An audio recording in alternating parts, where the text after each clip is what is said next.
एक दूर उफ्तादा जजीरे पर, जहां आसमान हमेशा गहरे नीले रंग का होता था और साहिल सुनहरी रेत से थके हुए थे, एक छोटा सा लड़का रहता था। इसका नाम अली था। अली आम बच्चों जैसा नहीं था। इसके पास एक राज था। वो जानवरों की जुबान समझ सकता था। अली के वालिदैन गरीब माहीगीर थे। वो रोज समंदर में मछलियां पकड़ने जाते और जो कुछ मिलता इसे बीच कर अपना गुजर बिसर करते। अक्सर औकात उन्हें खाली हाथ लूटना पड़ता और घर में फाके की नौबत आ जाती। अली अपने वालिदैन की तकलीफ देखकर बहुत दुखी होता था। एक दिन जब कावी साहिल पर खेल रहा था, इसने एक जख्मी समंदरी परिंदे को रेत पर पड़ा देखा। परिंदे का एक बाजू टूटा हुआ था। अली ने फौरन इसे उठाया और अपने घर ले गया।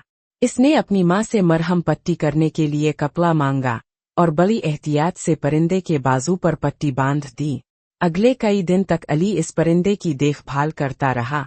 वो इसे रोटी के छोटे छोटे टुकड़े खिलाता और इसके पास बैठकर इसे कहानियां सुनाता। चूंकि वो जानवरों की जुबान समझ सकता था, इसलिए वो परिंदे की तकलीफ और इसकी ख्वाहिश को भी जानता था। जब परिंदा बिल्कुल ठीक हो गया तो अली ने इसे आजाद कर दिया। परिंदा उड़ान भरने से पहले एक लम्हे के लिए फिजा में मुअल्लक रहा, गोया वो अली का शुक्रिया अदा कर रहा हो। इस दिन के बाद से अली के साथ अजीब और गरीब वाकयात होने लगे। जब भी इसके वालिदैन मछली पकड़ने जाते और जाल खाली लूटते, कावी साहिल पर जाकर समंदरी जानवरों से बात करता। वो उन्हें बताता कि इसके वालिदैन कितने परेशान हैं। एक दिन अली ने देखा कि एक बड़ी सी डॉल्फिन साहिल के करीब आई और इसे इशारे से गहरे पानी की तरफ बुलाया। अली ने डरते डरते इसकी पैरवी की।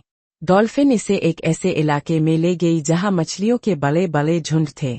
अली ने फौरन अपने वालिदैन को खबर दी और वो इस जगह पर इतनी मछलियां पकड़ कर लाए कि उनकी सारी परेशानी दूर हो गई। ये बात पूरे जजीरे में फैल गई कि अली परिंदों और मछलियों से बातें कर सकता है। पहले तो लोगों को यकीन नहीं आया, लेकिन जब उन्होंने खुद देखा कि मछलियां अली के इशारे पर आती हैं, तो वो हैरान रह गए। अली ने अपनी इस खासियत को अपने खानदान की मदद के लिए इस्तेमाल किया। भरा हुआ जाल वो समंदरी जानवरों से उनके हालात अब बहुत अच्छे हो गए थे। ज्यादा है। उन्होंने एक छोटी सी दुकान भी खोल ली थी जहां वो ताज़ा मछलियां बेचते थे। लेकिन अली ने कभी भी अपनी इस ताकत का गलत इस्तेमाल नहीं किया। वो हमेशा जानवरों का एहतराम करता और उनकी मदद करता। जजीरे के तमाम जानवर इसे अपना दोस्त समझते थे। एक दिन एक बड़ा तिजारती बहरी जहाज जजीरे के करीब लंगर अंदाज हुआ। जहाज के कप्तान ने सुना था कि इस जजीरे पर एक लड़का है जो जानवरों से बातें कर सकता है। वो अली को देखने के लिए बहुत बेताब था।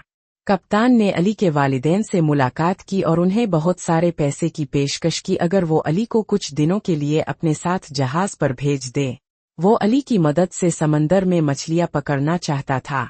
अली के वालिदैन पहले तो राजी नहीं हुए, लेकिन कप्तान के बहुत इसरार और बहुत सारे पैसों की लालच में वो मान गए। अली को जहाज पर भेज दिया गया। जहाज पर अली ने देखा कि कप्तान और इसके साथी समंदरी जानवरों के साथ बहुत बुरा सलूक करते थे। वो बेदरेग मछलियां पकड़ते और कभी कभार डॉल्फिन और दीगर समंदरी मखलूक को भी मार देते थे। कावी ये देखकर बहुत परेशान हुआ। एक रात जब सब सो रहे थे, अली ने चुपके से समंदर में एक पैगाम भेजा। इसने तमाम समंदरी जानवरों को बताया कि इस जहाज पर उनके साथ किया सलूक हो रहा है। अगली सुबह जब जहाज एक खास इलाके से गुजर रहा था, तो अचानक हजारों की तादाद में शार्क मछलियां जहाज के अर्द गिर्द जमा हो गईं। कप्तान और इसके साथी ये देखकर खौफजदा हो गए। शार्क ने जहाज को घेर लिया और इसे आगे बढ़ने नहीं दे रही थीं। कप्तान समझ गया कि ये सब अली की वजह से हो रहा है। इसने अली से मुआफी मांगी और वादा किया कि वो आइंदा कभी भी समंदरी जानवरों को नुकसान नहीं पहुंचाएगा।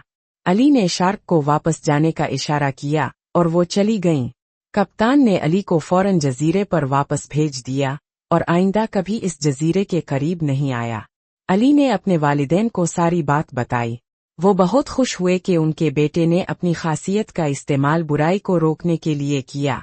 इस दिन के बाद से अली जजीरे पर एक हीरो बन गया और लोग इसका